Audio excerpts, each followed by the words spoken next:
Hey, welcome back to Twin Cities Live. You know, I want to start this segment by filling you in on a little secret.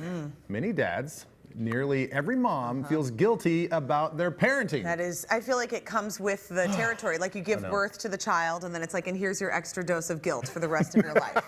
Here in the United States, we are exposed to some mistaken beliefs and expectations about parenting. We can feel shame and isolation if we don't think we're measuring up. I know, and it can happen on a daily basis. This can lead to exhaustion, isolation, anger, feelings of inferiority.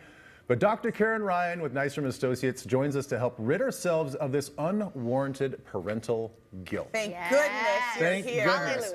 goodness. Please cleanse us. Yeah, right, all of us. I know.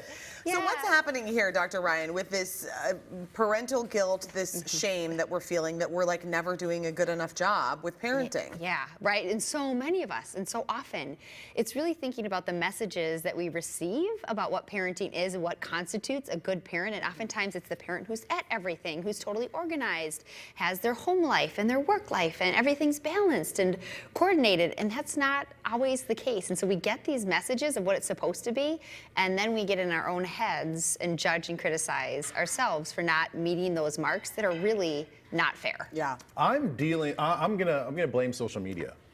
Social media in this day and age, we talk about kids being exposed to all these things, and like, it's okay, you're not, if you're not like, they're not living the perfect lifestyle. We do it as parents too. Oh, absolutely. You know, we see parents on Instagram like, how are they doing all that stuff? Yes, and we know, like, have you ever seen the image of like the apple where the front of it at the mirror is perfect and the back is all like rotten and bruised? And so, yeah, social media is giving us this image that it's so easy or that everybody's just thriving. But the reality is, all of us feel this, and so if we realize that, we can stop having this comparison with something that doesn't actually exist. But the realization part of it, how do we know? How do we know? And what does that look like if you're in the moment? Yeah, I think it's being aware of your self-talk can be really helpful. So like I just shared this morning as my daughter's going off to school, she's doesn't have her lunch, she's gonna eat hot lunch. I'm like, oh, I gotta get better about making them home lunches. They need to have, no, stop. She's just fine. She's happy, she's going up to school, she's eating, I feed her, she's fine. But so catching yourself when you have those shoulds, why can't I just, or you find yourself comparing yourselves to others, or feeling really guilty about the way you've just like behaved or what you've done. Yeah, that's, I think, the hard thing. Or feeling like you're missing things. Like, I mean, I carry a lot of guilt about not picking my kids up from school. Like, it's just, and I, so much so that when I can pick them up, I literally get like teary in the car because I feel like, oh, I should quit everything. I need to be there to pick them up. I'm never the one who picks them up and hears about their day first. Yeah. Because, newsflash, Twin Cities Live is on from 3 to 4:30. When school gets out. Yeah, and so that, like, I don't know how to navigate that because I don't know how to change it and I don't know how to feel better about it. I think what's really helpful is recognizing what actually makes a good parent. Okay. What actually makes a good relationship with your child? Warmth, love, connection, support, knowing that there's this unconditional love, right? And that's not about, am I there to pick them up or not? That's about how do I show my care and love for them? So that can be a really helpful way to challenge that guilt. And then also pulling in logic and saying, are my kids doing okay? Yeah. Are they stressed out? No, they're not stressed out by this. And I hear from a lot of my friends or family members where they're feeling stressed that they can't be at certain things.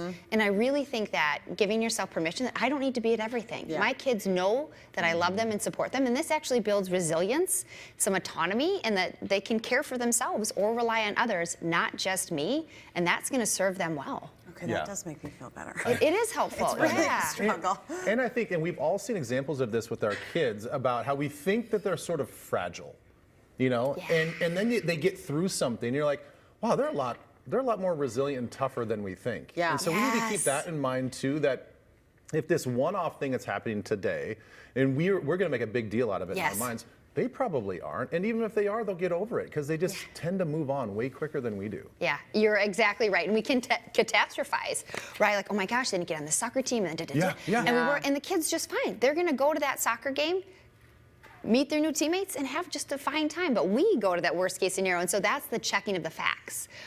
Are they okay? Are they distressed? Am I going to this worst case scenario? Okay, how can we role model this? Like, because then we can hopefully not pass this terrible affliction onto our children when they Stop become the parents. cycle. Yes, yes. Yeah, so I think what's helpful is when kids are commenting like, well, why can't you do that? Or why can't you be there? What you're gonna do is role model kind of the positive affect or the positive aspects of why you can't be there. So for example, if you can't be there for pickup, you say, you know, I'm so proud of the job that I do.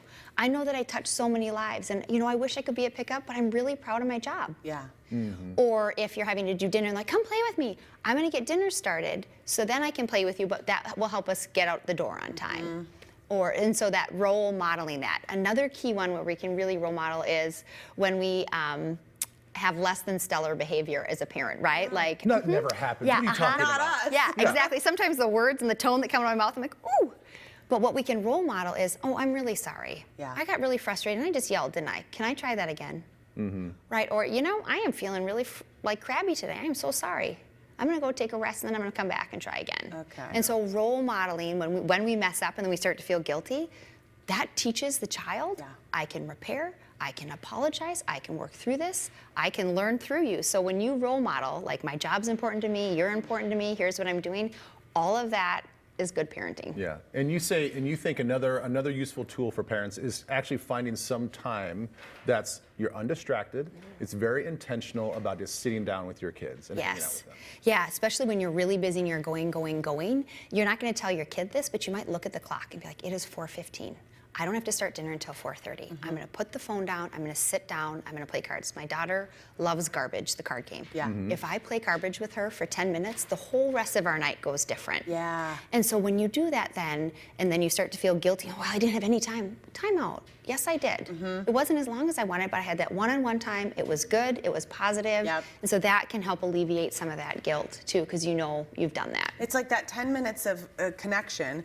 It's like a 10-minute workout. Like 10 minutes can make a big difference. Huge difference. Even if you We just don't think it at the time, but it really does. It really does. Okay, Yeah. thank you for that My free pleasure. therapy session Yes. about my. I know. I didn't realize Thanks my again. pickup thing was causing me so much trauma until I just hurled it out at the therapist Sometimes you on just the have couch. to get it out. You do. You just gotta get it out. Thanks so much. So Nystrom and Associates provides care in the fields of psychiatry, psychology, family therapy, and more. And if you're struggling with any kind of stress, anxiety, depression, or addiction, reach out to them. They'd be so happy to help. And we've got more TCL after the break. Okay, I can breathe. Yeah, take a break.